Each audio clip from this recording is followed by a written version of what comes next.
काफी समय पहले राजा के दरबार में एक विद्वान पंडित रहता था। राजा पंडित की बुद्धिमानी से बहुत प्रभावित था।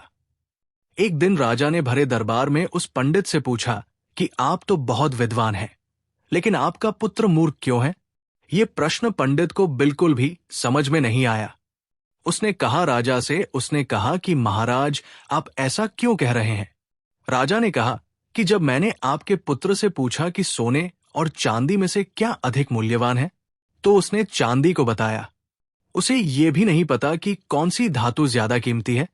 इसके बाद दरबार के सभी लोग पंडित के ऊपर हंसने लगे। पंडित को बहुत बुरा लगा और वो बिना कुछ बोले ही घर वापस आ गया। लेकिन जब पंडित घर पहुंचा और उसने अपने बेटे से पूछा कि सोने और चांदी में से क्या मूल्यवान है, तो बेटे ने सोना बताया। फिर पंडित ने अपने बेटे से कहा कि तुम्हें सही उत्तर पता था, तो तुमने राजा को गलत जवाब क्यों दिया? पंडित का बेटा पूरी बात समझ गया।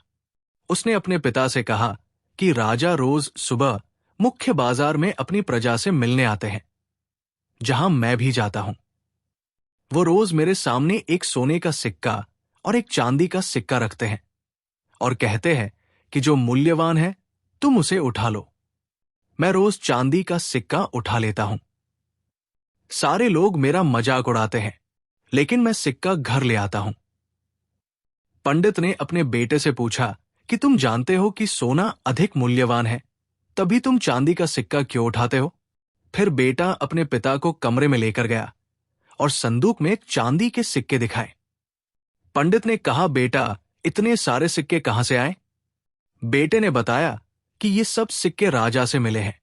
फिर बेटे ने अपने पिता से कहा कि अगर मैं राजा के सामने से सोने का सिक्का उठाता हूं, तो वे मुझे सिक्का देना बंद कर देंगे। सोने के सिक्के के चक्कर में इतने सारे चांदी के सिक्कों का नुकसान करना बुद्धिमानी नहीं है। इसके बाद पंडित अपने बेटे की बुद्धिमानी को मान गया और अपने बेटे के साथ संदूक को लेकर दरबार गया और राजा को पूरी बात से अवगत कराया। राजा ने पंडित के साथ साथ उसके बेटे की भी प्रशंसा की और उसे सोने के सिक्कों से भरा एक संदूक उपहार दे दिया। कथा की सीख: हमें अपनी शक्ति का दिखावा करने की जरूरत नहीं है, क्योंकि कई बार ऐसा करने के चक्कर में हम अपना नुकसान कर लेते हैं। शक्ति का परिचय जरूरत पड़ने पर ही देना चाहिए।